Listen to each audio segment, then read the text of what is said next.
What's up? Welcome in to Under the Hood with Jonathan Hood. Thanks so much for downloading the podcast and checking us out on YouTube as well, youtube.com.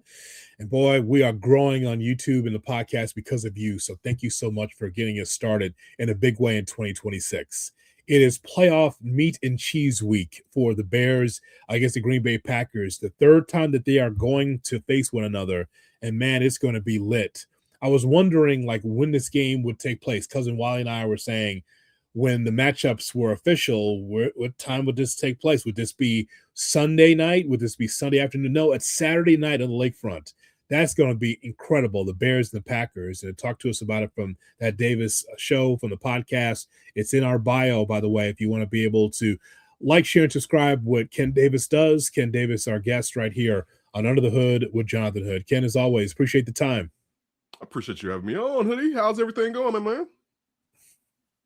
Ah! Bears and Packers. I couldn't be happier. Are you kidding me? Meat and cheese week. Are you kidding me, man? The third time, Bears and Packers. Before we get there, there's a lot of things that we need to discuss. But first, I just want to get your thoughts about the game against the Lions, the last regular season game of the season. So there's a couple of things that we need to discuss. First, the big question has been out there is, should Ben Johnson and the Bears did what a number of teams did to rest their starters, knowing that you'd either get no worse than a 3 seed, but you end up being the 2 seed because you backed into it because Philadelphia lost to Washington. Do you rest the starters? And just your overall thoughts about the way the Bears attacked the Lions. It wasn't what I expected. It was actually worse in some areas. No, they shouldn't have rested their starters.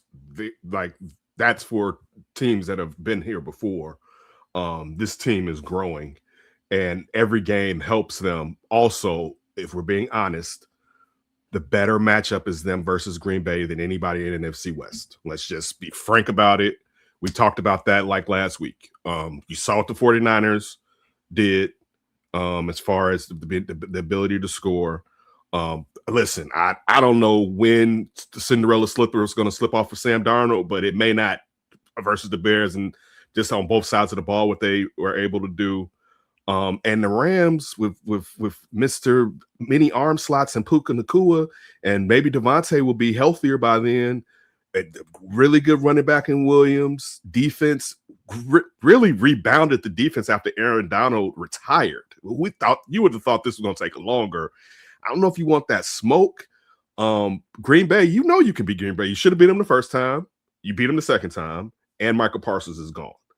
And this is your rival, and you might as well kick them while they're slightly down right now, right? Not to say that they can't win, but my odds would be that, somebody that's close to us maybe probably going to take that game. We'll have to see, because I thought the same with Detroit, but I think we talked about the Ben Johnson, Dan Campbell effect and how that relationship could play out in this last game, as far as Detroit having a chip on the shoulder, but also it's a credit to the culture that Dan Campbell has built. Like, that's culture where we're out of it, and this is a division rival. They did it to Green Bay when he was building the culture up. And then his old offensive coordinator, he sticks it to him on the way out.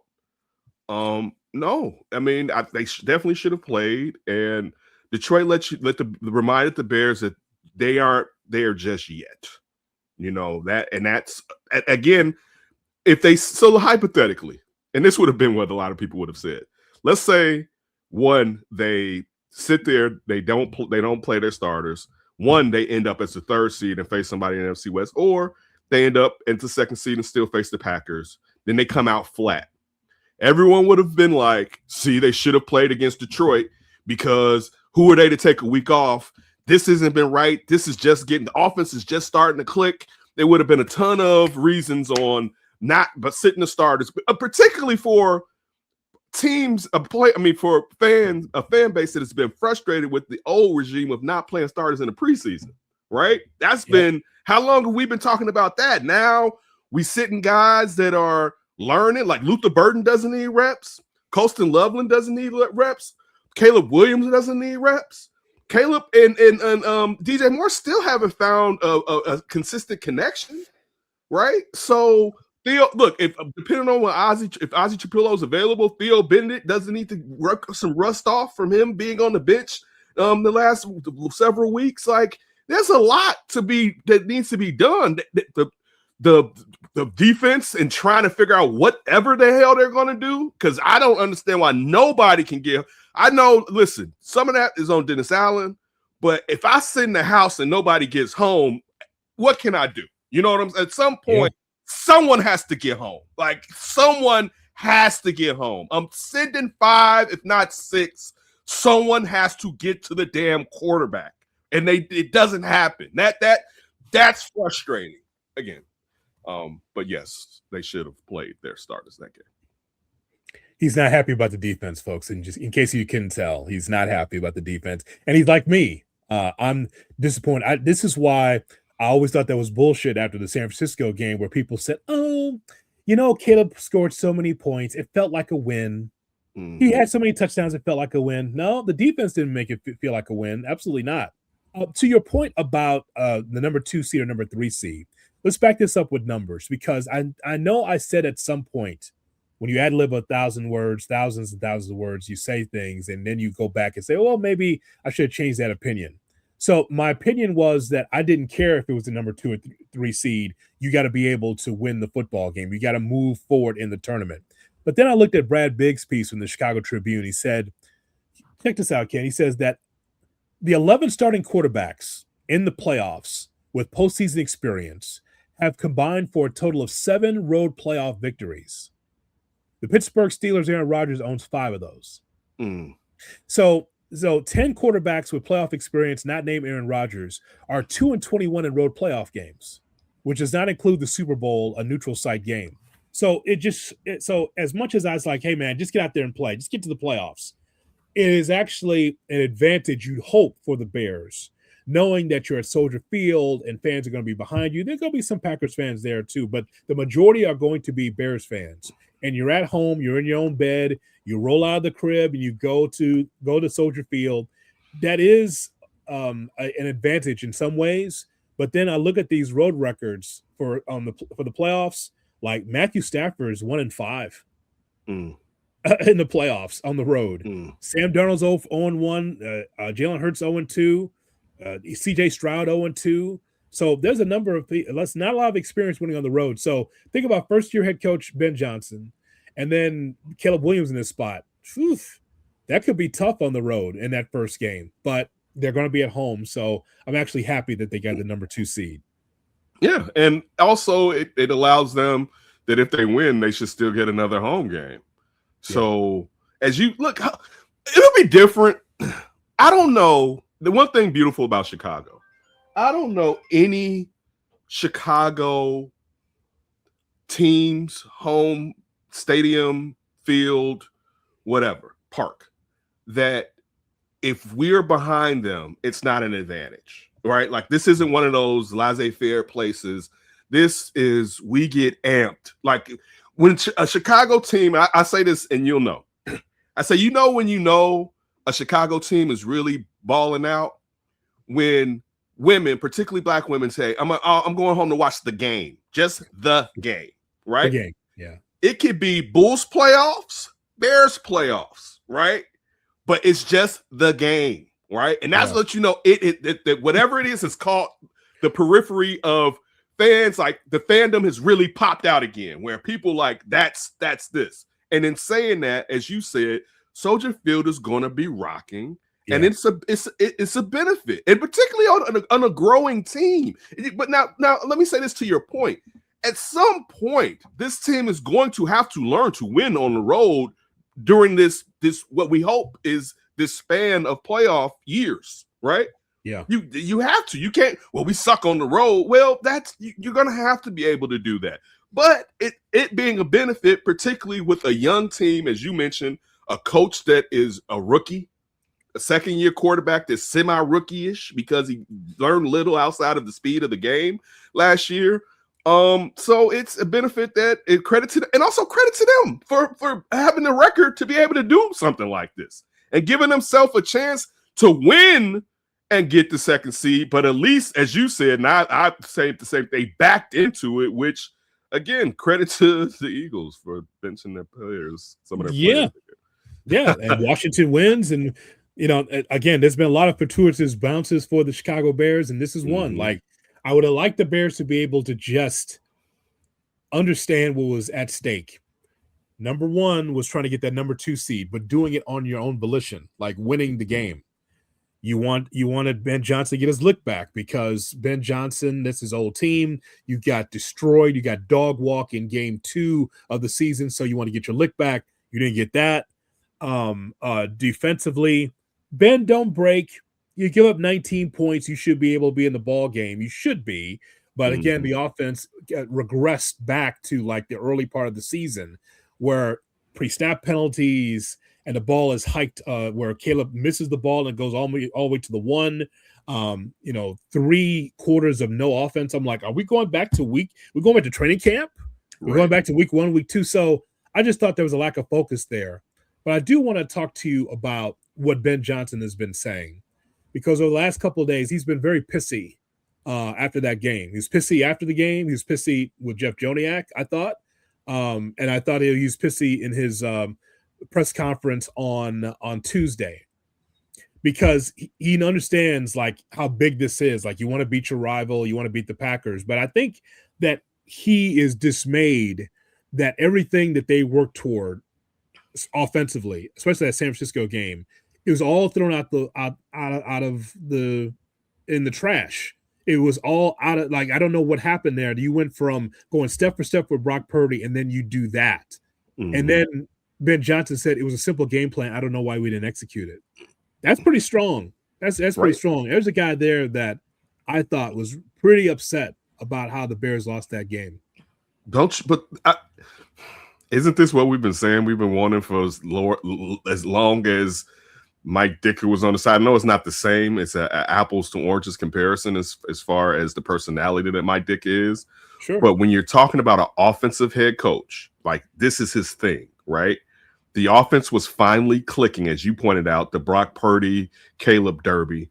And then, because it also signals that this could happen again in the playoffs. And this is the worst time for us to come out and regress back to what we were doing prior to when the run game started. But it really, the last 5 weeks of being able to establish and win through the air that they've been able to do. So I like it. I mean, I'm outside of, sometimes you can't be too tricky. And I think that with any offensive minded coach can be a problem. But I'm so pro. Like I said, I'm so pro Ben Johnson. I've been pro Ben Johnson for 3 years now. So he really gonna have to do something to aggravate me. And this has at all. He should be angry. I like how he was taking Caleb to task at training camp and at the beginning of the year. I don't want anybody hugging and being cuddly. Like he said, as far as, when he was at Detroit and different places, it usually takes people a minute to warm up to him, right? I like that, because be yourself, be true to who you are, and if you are that, let the chips fall where they may with how people feel about you. And he's got a proven track record. Look at this team that has 11 wins his rookie season. So I love the fact that he's pissy, as you put it, that his side of the ball has regressed at the wrong time of the season. But the funny thing about it is this: before the season started and during the season, I always said that this isn't going to be linear. The problem is, and not the problem, but the thing is, it got linear, and he's upset that it looked like step, because that's how it was going. You stack 49ers game, but I'll go back to Caleb, even the game before that, but Caleb throwing a pick in Green Bay. Like, they were in these situations where the offense, of course, at the end of the game, they were winning into the game, but this was quarters 2 and 3 where they were, we can get this going or whatever, instead of, because at the beginning of the season, they were scoring on opening drives, and they went on a drought of doing that. But I like it, to say the least. But I think he also has to be real. But in being real, he still has to send a message to the players that this is unacceptable. What is your letter grade for Ben Johnson through the regular season? So here's what we'll do. We're gonna put a lot in the gumbo, right? So I'm gonna give you a dash of accountability. I'm going to give you a dash of working with Caleb Williams. I'm going to give you a dash of how he handles the media. I also want to talk to you about the ebb and flow of the season, how it started, the middle, and the end.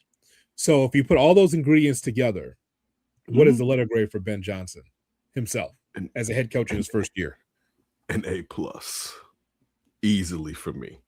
I mean, you went from the first 2 losses and people being like, throw that baby and the bathwater off the Sears Tower, basically. Yeah. The Tyson Bagent uproar. The we got another bad coach. We're doing this again. The type of talk, and to steady the course and look like you were just beating dog teams. And then to find out, wait, they really are good, and you take it to the champs, right? Like the teams that they like to go from, they can only beat dog teams. Then like they could damn near beat anybody in any given, like honestly, anybody any given Sunday in your rookie season. Like if he won 9 games this year and it looked like Caleb was maybe the one, we still be like, man, I'm giving them a B+, whatever. They're the second seeded NFC. When's the last? Wait, they haven't been here since 2018, basically. Right. And tell me this doesn't feel better than 2018. Yes, the defense was better in 2018, but we didn't know Matt Nagy was the real deal, right? Yeah, I think we know. We still have to watch. There are things with Ben Johnson next year we're going to have to watch. Egos, players' egos. Can you continue it? Are you, and I don't think he is, and I'm happy that they didn't hire this guy. Are you Cliff Kingsbury? And I'm referring to Cardinals, where Cliff Kingsbury, to me, in my opinion, there's a problem getting things to 201. And again, I can't blame him with the Commanders and Jaden Daniels being hurt this year. But there still seems and again, Kyler Murray is proven to be not that good of a quarterback in the NFL and perhaps has maturity issues.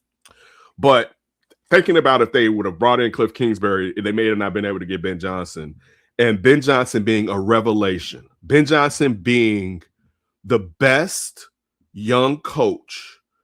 And I know you got Liam Cohen or whatever his damn name is in Jacksonville or whatever. Correct. But Jacksonville has been built like they got players. I'm not to say the Bears don't have players. They got players on both sides of the ball. Like this thing that they've been building, they just needed someone to fix the it's the Porsche. I didn't know how to get the transmission right, and they brought someone who could fix the transmission, but it was already a Porsche basically as far as the talent that they had. The Bears, we didn't know. We knew they had some talent, but we didn't know it was going to work. That point about the schedule that you talked about, right? That whole point about the schedule, I always found it interesting, Ken, that people said, well, who did you beat? And then my response would be, well, who are the Bears coming into this season? How did are you sure that coming in that you knew that you're better than some of those teams? Like, so the Bears had to establish who they are with resolve to come back and win those games, which I give them full credit for. But just coming into the season when people say, oh, they just beat bum slayers, a Jason Goff term, bum slayers. I hope he trademarked that, by the way. But the whole thing of being, well, the Bears were the bums a year ago under Eberflus. So to me, for them to be able to win those games and then also to come back in games, hey, man, this has been a full resolve for the Chicago Bears to be able to be in this point. They've earned these victories to get to this point right now in the playoffs. Yes, they totally have. But you didn't give me your grade, though. You didn't ask for it. I thought you were just going to give it. Can I have your grade then, sir? So for me, it is an A- to a B+, only because of the inconsistency of the quarterback. See, it's not about 4,000 yards. That's never been that for me. Like, it would have been cool if he got it, but it's not a deal breaker for me. I'm not concerned about that, Ken. What I looked at is just like you could tell that he was molding and shaping Caleb Williams, and Williams is not the complete quarterback yet. Even now, he's not the complete guy, but he's so much better than he was last year. Yep. And so to be able to put a program in, my A- to B+ that I have an issue with, the reason why it's not an A+ is because, hey, man, look, you're a first-year head coach. I can give you 2 examples almost every game of mistakes that he makes as a head coach or decisions that he makes or does not make. Just as late as the Detroit game, like you kick the field goal in that spot. Then, like instead of punting, you're kicking the field goal. There's some things that he does that he's brought over to Detroit where he's trying to show how smart he is. And a lot of these guys are the same way. These young coaches, these OCs, they want to show you how brilliant they are, so they're gonna pull some kind of magic trick out, right? You don't need it. You can just line up and play football. You can just run the football for the first down. You don't need to be able to show me that Cole Kmet can play quarterback. Right. Or some nonsense like that. Don't need trick plays. I've said this for a long time, Ken. When you do trick plays, you're not a good football team. Because we saw that the old like Buccaneers and like the Glanville Falcons, they would do whatever they could to be able to show you magic tricks, like fake punts and all this other stuff, like because they were trying to do anything they could to be able to get first downs and points. I get that. For Ben Johnson, there's some things that he's done. Like, here's an opportunity. Let's put Monangai in a position where he's 5 foot nothing, 100 nothing, and the ball sails over his head when he's at the quarterback position as he tries to play, run the Wildcat. Line up and play. Right. Line up and play. That's all. So that's where I'm grading on a curve with him. Mm-hmm. Otherwise, the accountability, I threw that in the stew because there was no accountability last year. So all good with that. Fixing Caleb Williams. Running the football, realizing the offensive line is the conduit to the running game being so good. Being able to utilize all of his weapons, including Jahdae Walker. Pour yourself a little wine and play a little Jahdae Walker. Oh, that's always good, man. I've always thought that. That's a penny dropper right there. Play a little Jahdae Walker. That's always good. But anyway, so I just thought, well, you don't play Jahdae at your crib? No? I just was listening to Jahdae on the way home, and my daughter was singing the song, and I was like, "Where does she know this song from?" But yeah, nothing wrong with a little Jahdae. Nothing wrong with that. He is a smooth operator when he catches the football. There's no doubt. That was actually the song. But I would just say, Ken, like that's the thing I look at, like room for improvement for Caleb, but also the head coach too. All right, I can agree with that. My only pushback would be he's a rookie. But I like I said, sometimes it's too cute and it gets frustrating, but he's a rookie. And that's also added into the equation of what we will see with his growth next year. Like when will you know that, you know what, now you're good enough sometimes to just straight up do it. Because for instance, we used to get into debates on Under Center, me, Josh Schrock, and Alex Shapiro. Because I don't like going 4-on-4 all the time, particularly when you're not good on offense. Now, that's different. They are good at times on offense here.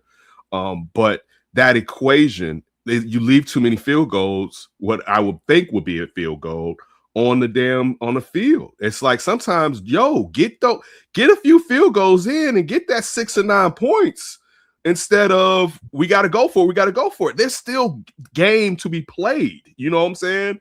And I know that he brought that from Detroit, and a lot of times it's worked here, but sometimes please kick the field goal. Now I am unfortunately at times averse to the 2-point conversion, but the fact that they went back to back with it, right? It's like, whoa, like, you know how good it's like, whoa, right? Like back to back, like Cole Kmet got rocked. Oh my God, I said the same thing. Oh my God. Woo! He's man.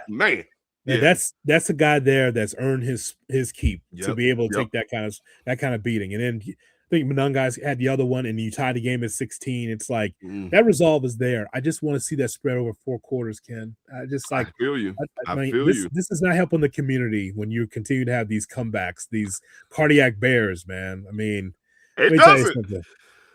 Oh man, I've said that towards the back end of the middle. Like, man, this is stressing me out watching these games. Like, man, I get that it's fun. Like when you're older, that type of fun consistently isn't fun. You know what I'm saying? Like when you're young, it's like, woohoo! Yeah.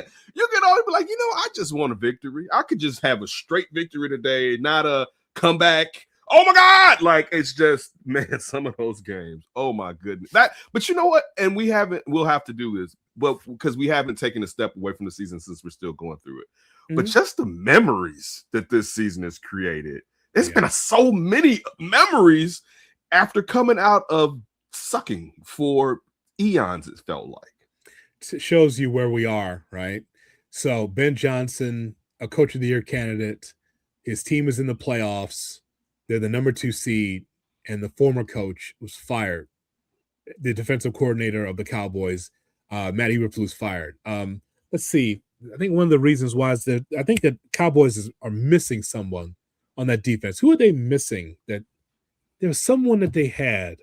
Yeah, someone that ended up going to the team the Bears are about to face, which Matt Eberflus clearly knew taking his job. You know, one thing I'm gonna finally have a crazy elite pass rusher. Because guess what? Ryan Poles never gave me. He gave me a half a season of the Tez effect, right? Yeah. He never gave me the gap shooter that I needed, right? I don't know. For some reason, I'm running the cover 2, right? Now, we can do this 2 ways. We can go with small penetrating guy or DeForest Buckner-esque type of guy, right? But give me one so I can run my system, right? You only gave him linebackers last year. The dude, look, the thing I tell people, and I get that people don't like Matt Eberflus, but if you think he can't coach defense, that's not true. He actually should just be a defensive coordinator. But the biggest thing was once they pulled the rug from under him and traded Michael Parsons to the Packers, it was a fait accompli, basically, that it was going to be his, his ass. But hey, I mean, unfortunately, and I hate to say this, and I pointed out reasons, well, partially why he didn't succeed. It's a lot more to do with something that you said, accountability. Yeah. But there was a lot of groceries missing from the recipe for the flip side. Like we opened this up talking about the side of the ball, which is Ben Johnson's side, which is of course offense. The side of the ball, which Matt Eberflus' side of the ball, was gutted, and he really never put it back together properly. Right. They always kind of had defensive backs, but you need the guys in the front 7 to really get it going consistently, if you know what I mean. So I got an idea. Let's build a house, Ken, and we'll put the toilet in first. Yes. We'll use the bathroom first. Just the whole house is there, but there's no infrastructure. There's nothing on the outside. There's no exterior, but on the inside, there's a great bathroom. Well, don't you need structure like the defensive line first? You built it ass backwards. He says, "I need linebackers, right?" And they're like, "Right." And so we got linebackers. I need secondary guys, right? Right. That's right, Matt. You need to. And so, but you had nothing on the defensive line. So They built the house weird. Like, you know what? I'm ready to build this house. Let's start with the den.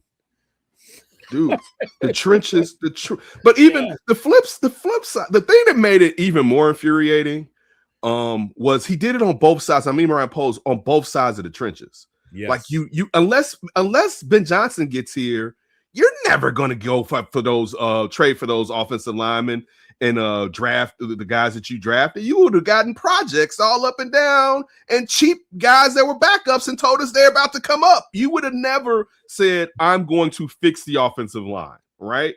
If it was, and you put Matt Eberflus, and again, this is not a Matt Eberflus pity party, but you never gave him offensive linemen.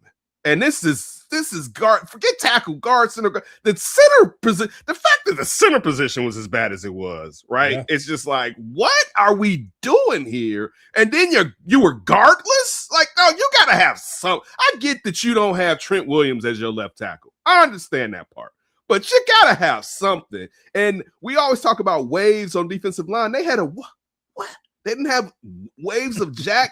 No, they don't have waves now, which is still like, and again, you can't fix everything, but the whole Tez thing has not Tez the way it was supposed to Tez. And that guy, again, as I get on that tangent, is supposed to be the force multiplier that riles guys up by what he does to opposing teams' offensive linemen. Do you know someone that needs a home? Yeah, actually. I know a lot of people. Well, they should go to nhschicago.org. Neighborhood Housing Services in Chicago, they've helped my family. They help yours as well. Learn about the home buying process. They got great people over there. Just tell them J Hood sent you. NHSchicago.org for Neighborhood Housing Services of Chicago. Gotta update that graphic. It's gonna be 51 years here in 2026. So that's the spot that you go. Just tell them J Hood sent you. Home buying process, the lending, all of that. You can learn it all at NHSchicago.org. Nice. You told me, you know, one thing you told me in the past that we've What's never up? talked about. What's I up? told you that I want to own properties, and you was like, "You really want to be somebody's landlord?" And I was like, "Damn it, Hoodie." Listen, I watch Three's Company a lot. So take it from Mr. Furley and Mr. Roper. You don't want to be someone's landlord. Oh, I why did I watched, steal? I watched One Day at a Time as a kid as well. Do you think Schneider liked that job with that big ring of keys? I saw Roper's You know, episode the other day on television, and I was like, I forgot about this show. Okay.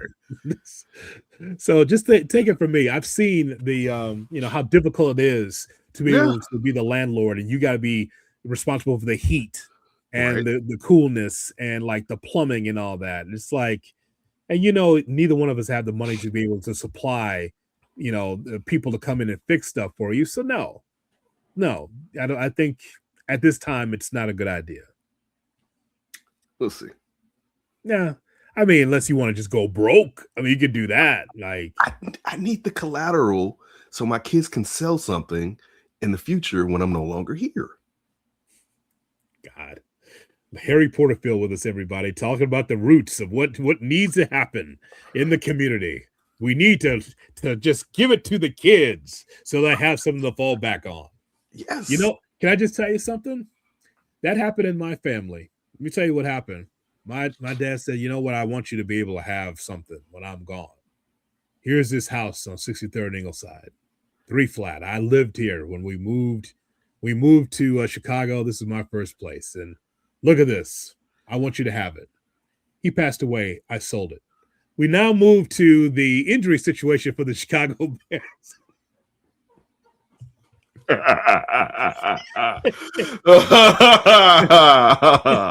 Thank you, Dad, but now that you're out of here, I'm out of here. There you go.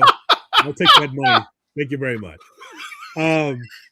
So as far as the I mean, seriously, me? Like, could you imagine me underneath someone's, sink working on? It's like, I'm not doing that shit. I'm not doing that.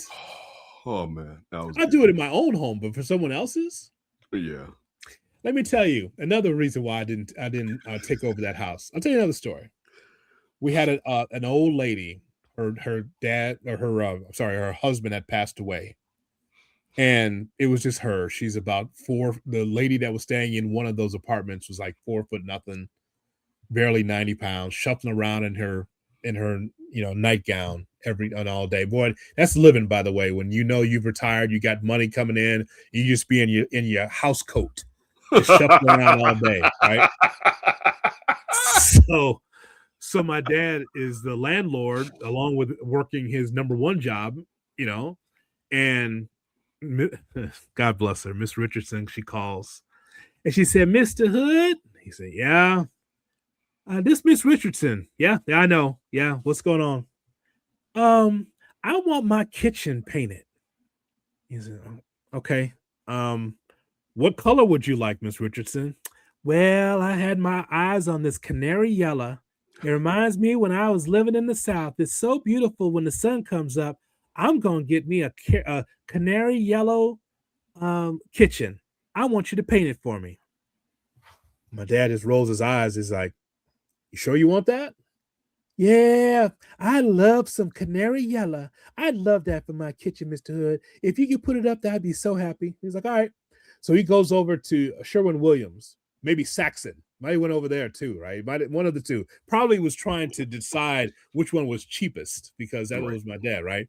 Got him a couple of gallons of canary yellow paint, Ken Davis. And he gets out there on his off day on a Saturday and he starts rolling it up there. "Yeah, it's gonna look real nice." Canary yellow all over the kitchen. Took everything down, ripped down the wallpaper from the 1800s that was up there, and got some, and so he got it done, right? All done with the painting. All right, Miss Richardson, there you go. Just don't touch it, and I'll talk to you later. All right, thank you so much. 2 days later, Miss Richardson calls. Mr. Hood? Yes, Miss Richardson. I don't know if I like this canary yellow so much. It's a little too bright. You know what my dad said? I asked you whether or not you'd think you'd like that, and you said yes. So enjoy your canary and enjoy your yellow. Bring the rent on the 30th. Goodbye. Damn.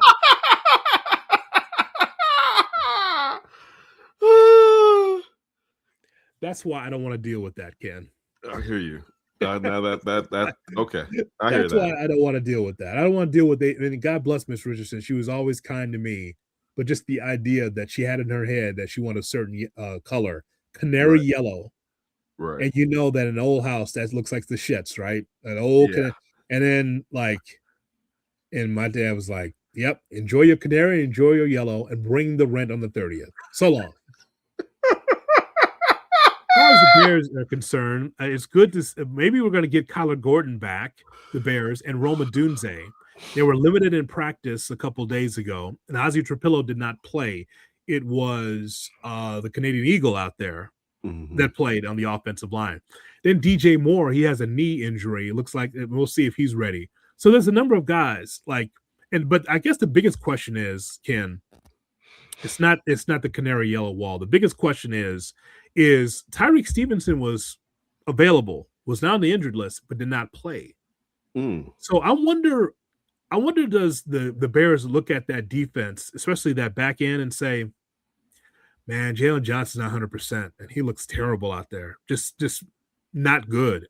And this all shout out to the Lions, by the way, because they have some quick, fast guys offensively. I mean, they're not quick, they're sudden. They're good, right? They're really good. That's why it's weird they're not in the playoffs. But I want to ask you your thoughts about some of these players coming back and how they could pay dividends for the Bears against the Packers on Saturday. Well, one, we were talking about Tyreek Stevenson with Alex on the Windy City pod. You need his physicality. Yeah, he can get burnt and blown up at times, but they need guys that can jam guys and throw them off routes. Everything you said about Detroit being fast is true, but still you gotta slow the offense down in some manner. The Kyler Gordon one is the most defensively is the most important one because one, CJ Gardner-Johnson in coverage is not the sight you want to see. One, but two, you've seen how the blitzes haven't been getting home, and Kyler Gordon in Dennis Allen's system, even with Matt Eberflus, that's one of his fortes is blitzing off of the nickel position. And the Bears aren't getting home with their front four. So that's really important. Rome Odunze being Caleb's go-to guy and decoy, but also being able to stretch the field in some ways, taking some of the burden that's been placed on Luther Burden, pun intended, taking some of that away, and you kind of putting everybody back in their proper slots, but also just adding another weapon out there is really important. DJ Moore not playing is never going to happen. Like whatever, I hope DJ Moore gets to have a connection with this quarterback. But one thing you can say about DJ Moore, and I know last year it was about his body language and all this and all that. You played for losing teams your entire life, and if you play sports, it can get to you to a degree. And the quarterback not seeing you and everything like that. One thing you can't say about DJ Moore is his toughness. Like, how many times does it look like DJ Moore shouldn't be out there, got hurt in the same game DJ Moore is back out there, basically, let alone the next game. So I think the Ozzie Trapillo one, Ozzie Trapillo, his name hasn't been called often, which is pretty good for a left tackle rookie. You know what I'm saying? Yes. I think that one kind of is bad.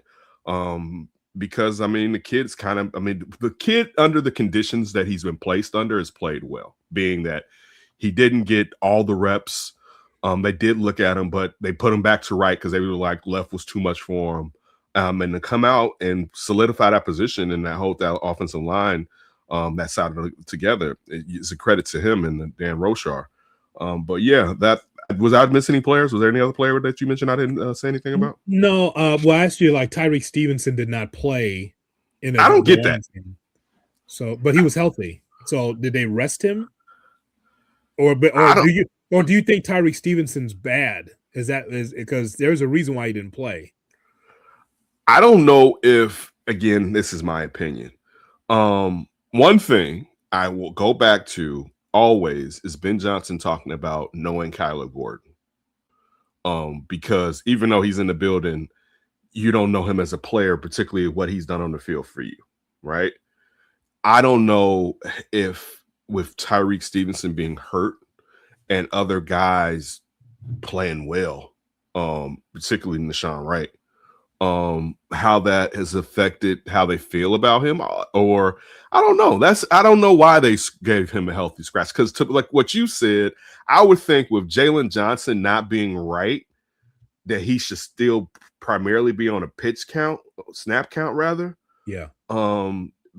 Because the last thing you need is for him to hurt himself again, even though maybe the doctors have said he can't. But I would have had Tyreek Stevenson out there because physically he's one of your better physical corners. But again, let's be honest, he is susceptible to the heat as far as getting burnt. So we got to talk about this matchup here with the Bears and Packers. So, Ken Davis, who are the key players for the Bears to help them win this playoff game on Saturday? And then from the Packers standpoint, how do you look at what they bring to the table? Definitely, I'm going to say if Rome is healthy, I think he's going to be a key player just because it puts everybody back in their proper slot. And having a big target, like, that helps cover up a larger catch radius helps cover up a lot. Yeah. When your quarterback sometimes isn't necessarily precise. Also, I think Colston Loveland too to go along with the run game. Because if the run game is trash, it's going to be a hard day. But the run game for the Bears. Now with the Packers, man, it's definitely. I mean, Love is a good quarterback.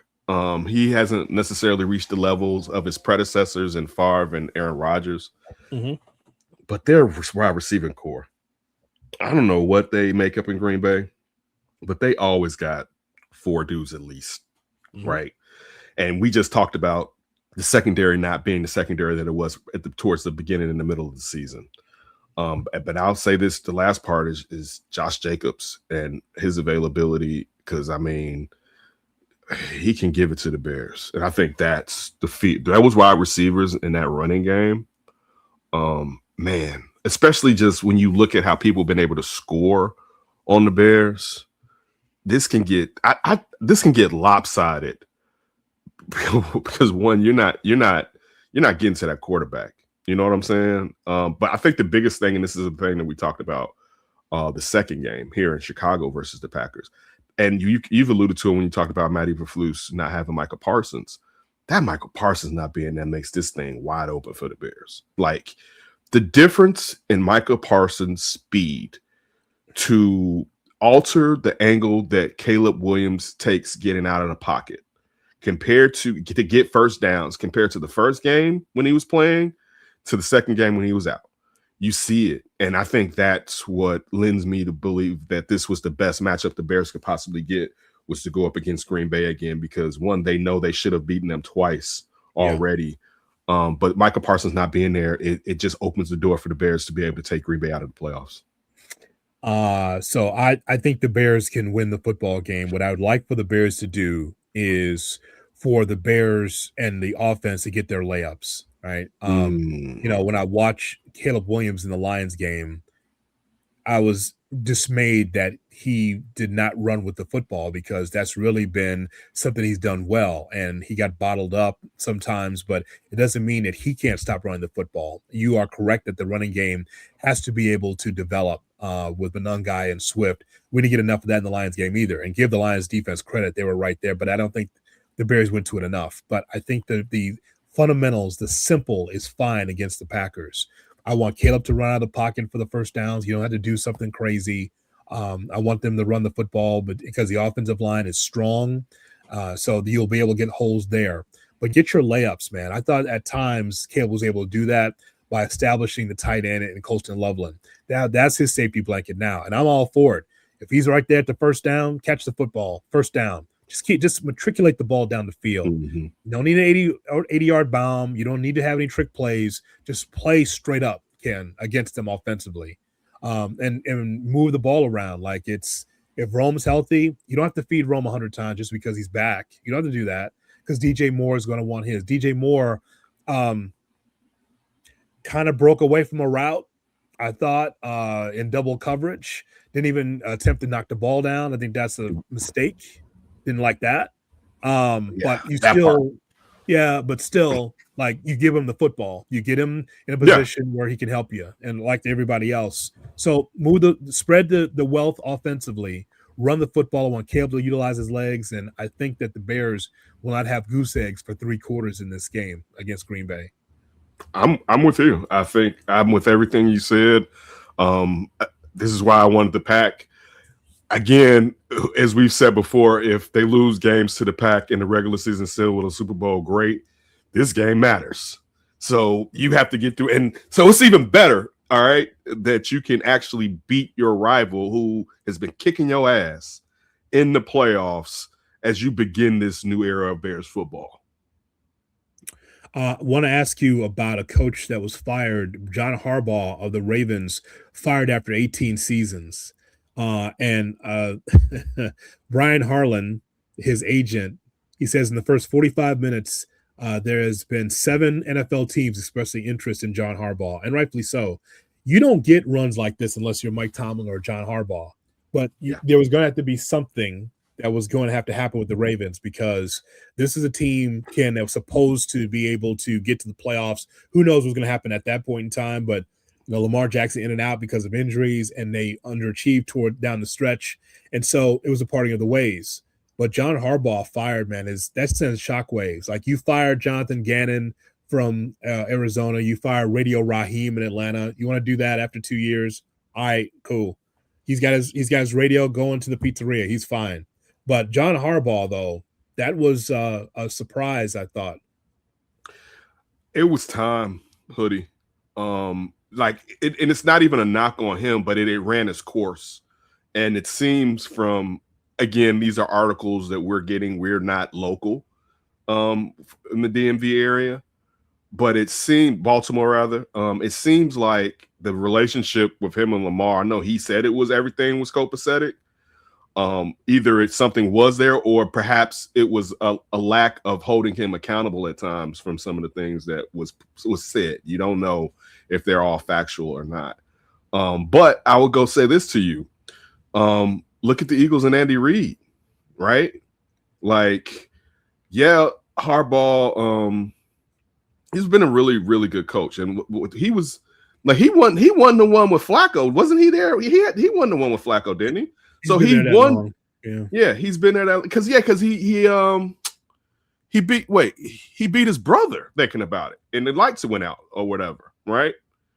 But at this point with that, and look Brian Billick. Let's not the thing, and the reason I'm bringing up these other coaches, because look at what the Eagles did after Andy Reid. Andy Reid didn't win a Super Bowl there. They went to a Super Bowl, but they've won 2 Super Bowls since Andy Reid's been gone, right?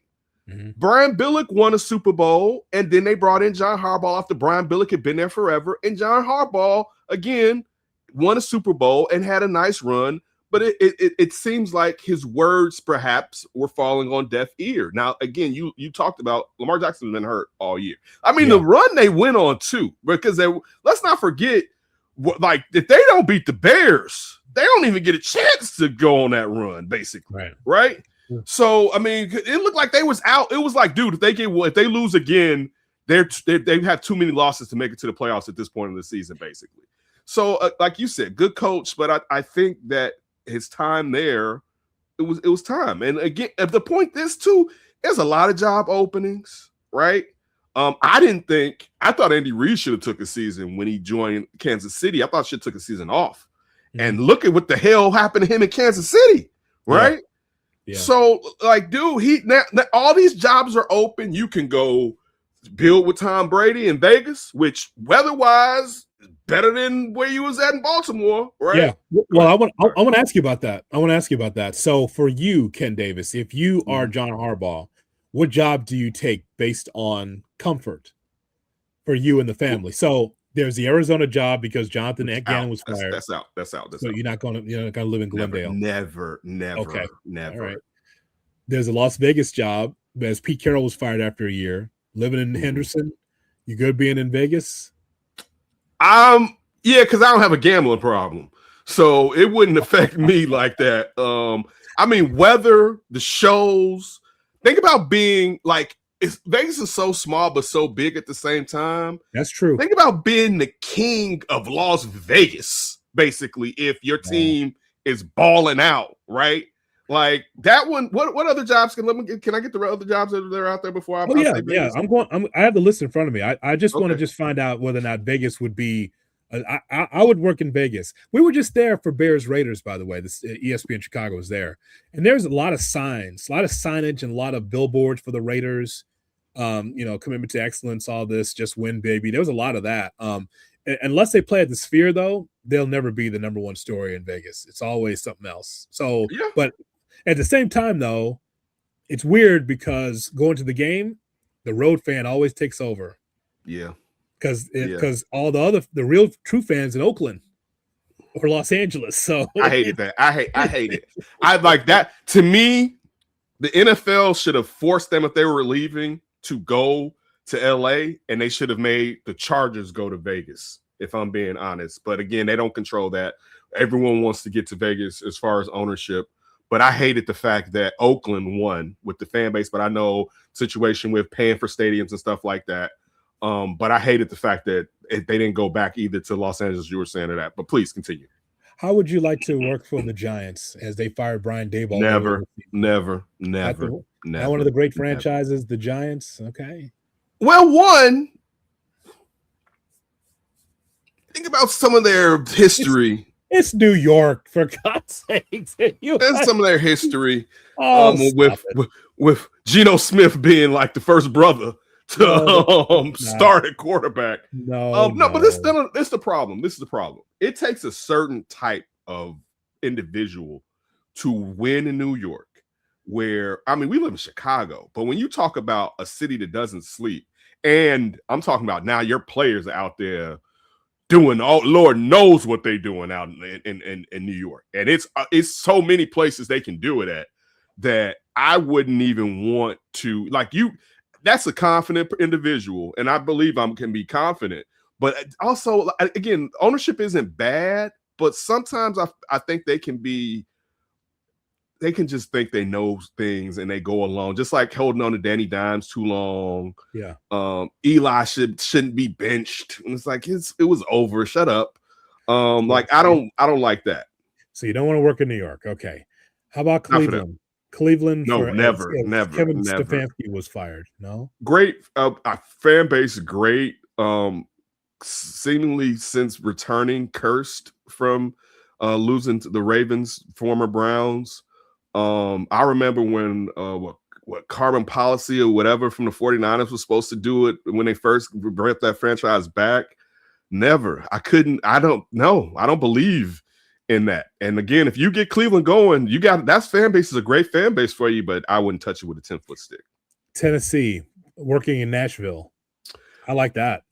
I almost went to TSU because I like the Titans so much. Right. That was part of the thing where when I was going to go back to school, I was going to go to Tennessee State, but I couldn't get a room. The dorms were crowded. I used to love coming in. I don't know what highway that is, but I know when I go to Alabama, it's not the highway that we take that when we go through Tennessee. This one is the one where you can see like how are you up. You kind of see the stadium, high level, whatever. Yeah. I love the Titans. I used to love Eddie George and Steve McNair, and I wish they had played Steve McNair earlier so that their careers had kind of synced up more. Because by the time McNair was really good, Eddie was kind of punch drunk from all the beatings he had taken. I wouldn't mind the Titans. I mean, but if I had the choice between the Titans and Vegas, is that it? Rather, is that all of them? No. Go ahead. Please continue. So I'm writing you down for Nashville, the Tennessee Titans. And by the way, last time I was there, I visited the Tennessee State football stadium, or the practice field, at least the practice field where they were. Sketchy neighborhood. We go to Atlanta. It was a little like, oh man, like you had to tuck the chain in. Yeah, man. I was just like, I was comfortable, and then I was like, ooh, okay. No, I had a fun time in Nashville. I was just, you were looking around. It's like, of course, yeah. Outdoor Gardens scenario happening there. Yeah, when you come through there, it's kind of like, whoa, hold on. Yeah, I know the ghetto. First of all, sir, I know the ghetto. Yeah. Right? Yes. I learned a lot about that area being over there. Fine dining is Wendy's, but a great African bookstore there that I went to. Great place. But there's a Wendy's right across the street, right there in that same vicinity of Tennessee State. I saw that. Okay.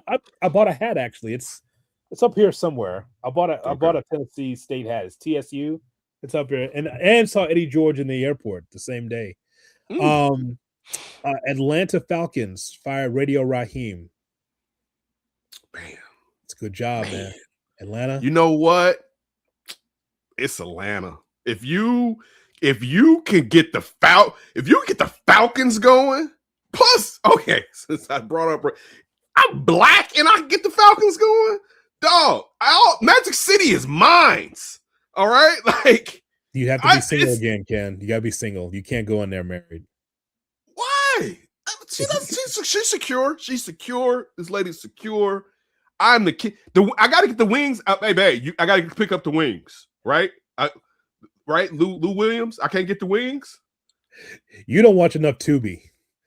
No, I don't watch Tubi at all. Well, now you don't watch enough of the Tyler Perry movies to know that can go in a bad way very quickly.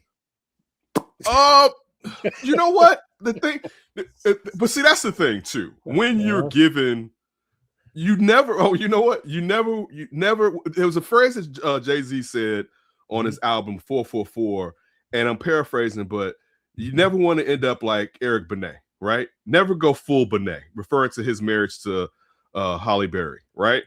Yeah. You never want to go at all, but full Sharon Moore, right?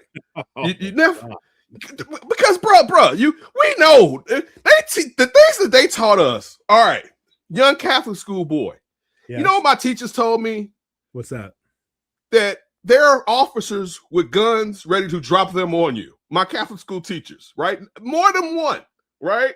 Yes. And you got to work harder than everybody else, right? But everything that so in knowing that, I know my ass can't be at Michigan, all right? Living with the snow, but then dibble-dabbling with the snow on staff? Bruh, you know how out of your mind you have to be, all right, to think you gonna get away with that. To your black ass? Like, do you understand? Like, they'll let you know how distant, and I know perhaps he has some mental issues. If he does, I hope he gets help. But do you know how detached you got to be from reality to believe your black ass? So in saying that, I know as a head coach, I can't play around. Like, I know I'm not gonna have, like, my name means something to me. But I'm in Chocolate City, Atlanta, and the last thing we need is for me to be out there like Bobby Petrino on a motorcycle with a co-ed. Nah. And of course, if your black ass would like to be able to have a home, check out NHSChicago.org. Yes, your black ass, if you like to have a home, as Ken Davis tells you, NHSChicago.org is where you go for neighborhood housing services of Chicago. I needed this show today. Thank you, Hoodie. I appreciate you.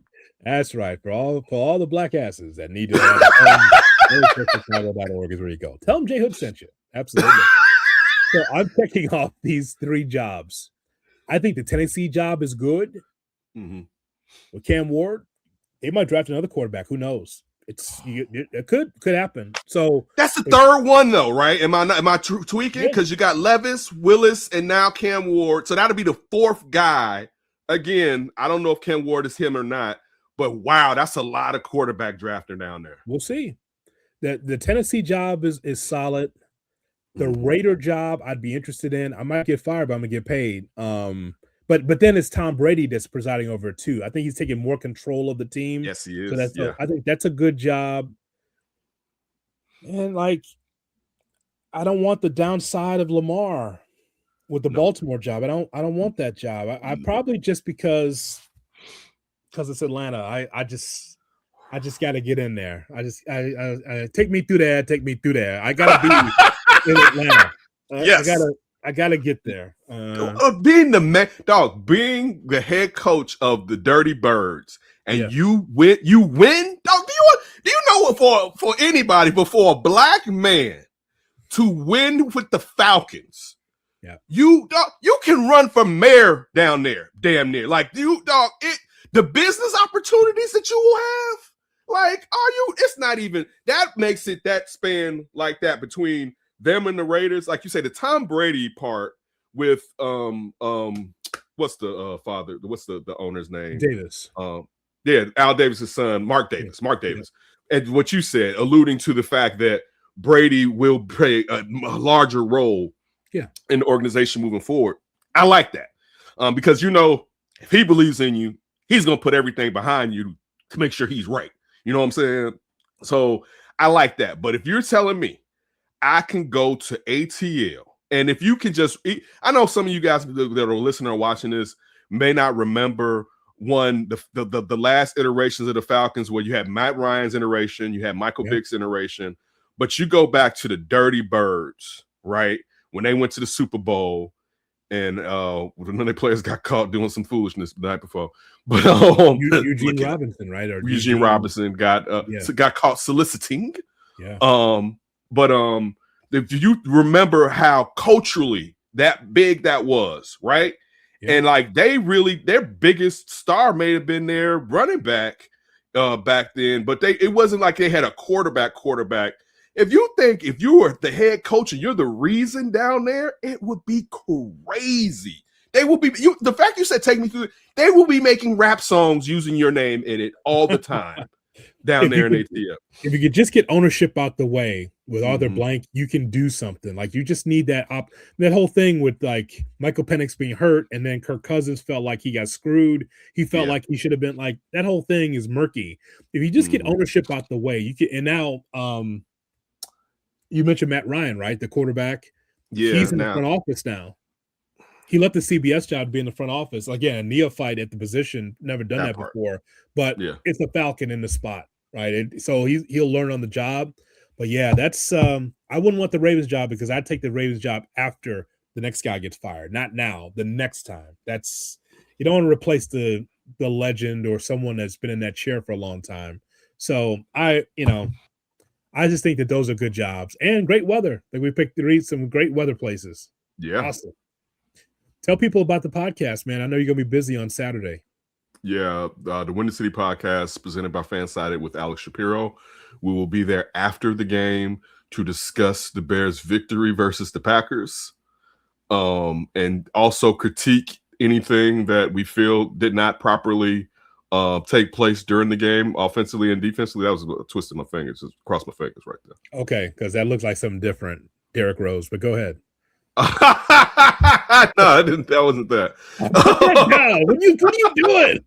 I'm from the east side. That has nothing to do with me. There are places for the east side that follow that too.